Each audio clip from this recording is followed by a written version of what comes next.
Donc à présent, on va montrer une petite vidéo de création d'un programme de mesure d'un plan et d'un cylindre.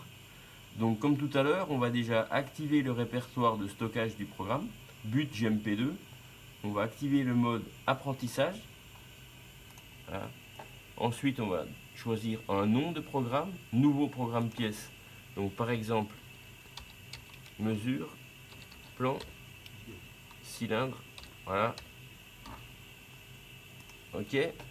Le numéro de palpeur détecté par la machine, on le valide. Le coefficient et le choix du matériau, on valide aussi. L'arbre palpeur, on valide.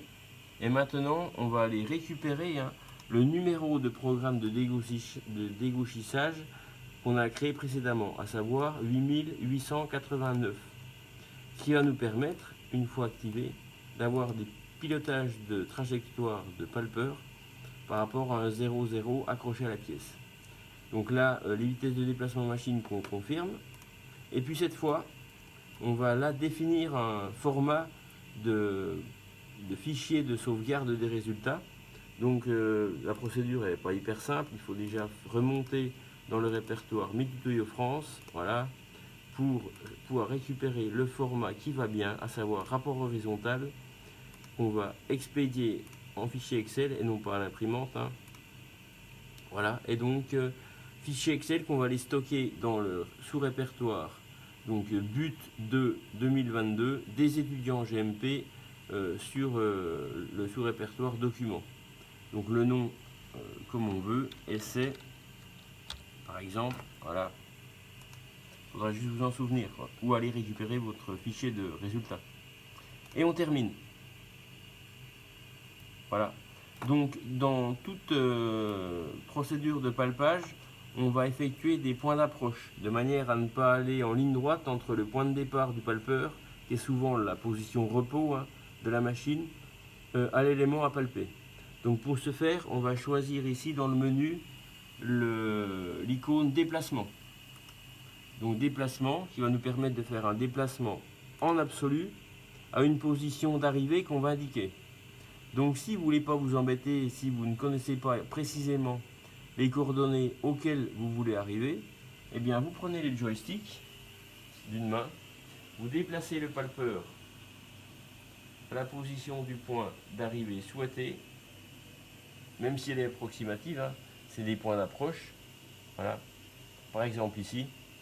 Et une fois que vous y êtes, vous cliquez sur le petit symbole de la machine, là, MMT, et automatiquement vous récupérez en XYZ les coordonnées du palpeur actuel. Vous validez, et donc quand vous relancerez le programme, la machine viendra automatiquement à ce point d'approche là. Donc maintenant on a dit qu'on allait palper un plan. Donc un plan, on va aller d'abord choisir le type d'élément plan.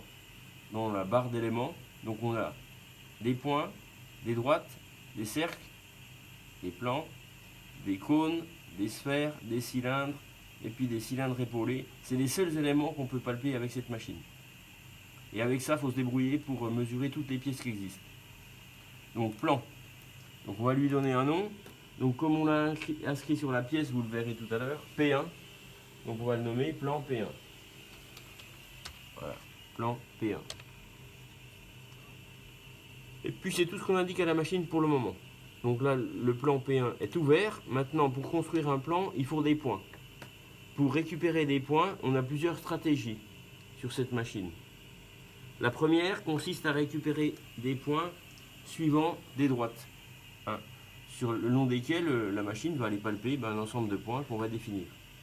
Donc nous déjà, on va choisir le mode de palpage qui, sur la figure, correspond à notre cas réel de mesure.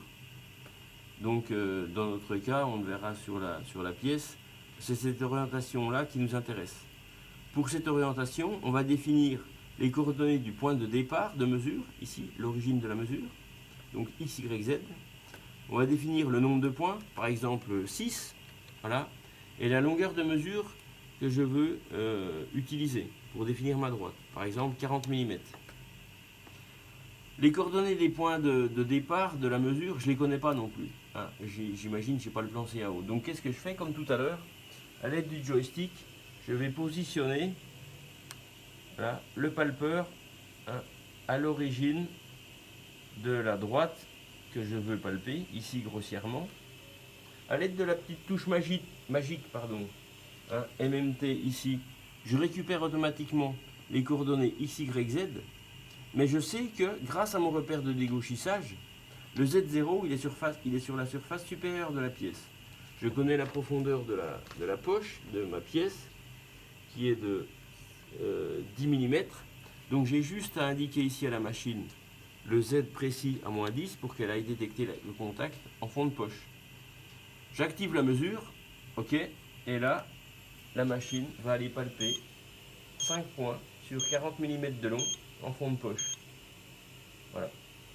Une fois que j'ai terminé cette droite, là, je peux aller renouveler l'opération pour palper une deuxième droite, par exemple décalée simplement d'une quantité, hein, voilà, en X, Y voulu. Donc là, je repositionne le palpeur en début de ligne. Je récupère les nouveaux coordonnées. Je revalide une position en Z de -10. Et puis de nouveau, je définis la mesure. Enfin, je lance la mesure. Et voilà.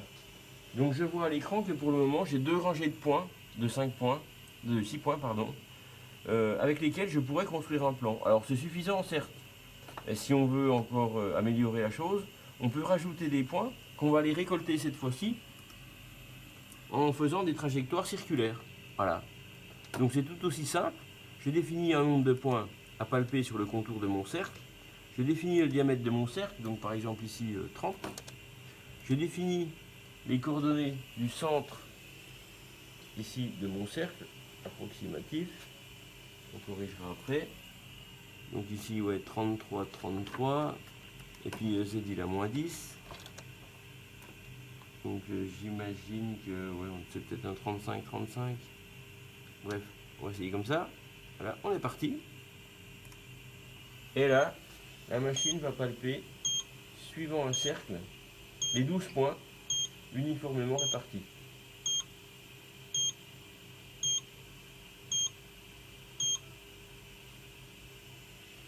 Voilà. Et maintenant, si je juge qu'avec tous ces points, j'en ai assez pour construire mon élément plan, eh bien, je termine ici, la construction du plan, et vous allez voir apparaître à l'écran un plan bleu qui est obtenu à l'aide de tous les points que j'ai palpés. Tac, et voilà. Voilà mon plan P1 construit à l'aide de tous ces points. Donc maintenant, on a terminé le plan, on va aller palper un cercle, un cylindre. Avant, on dégage l'outil. Et on se revoit dans une vidéo suivante pour le cylindre.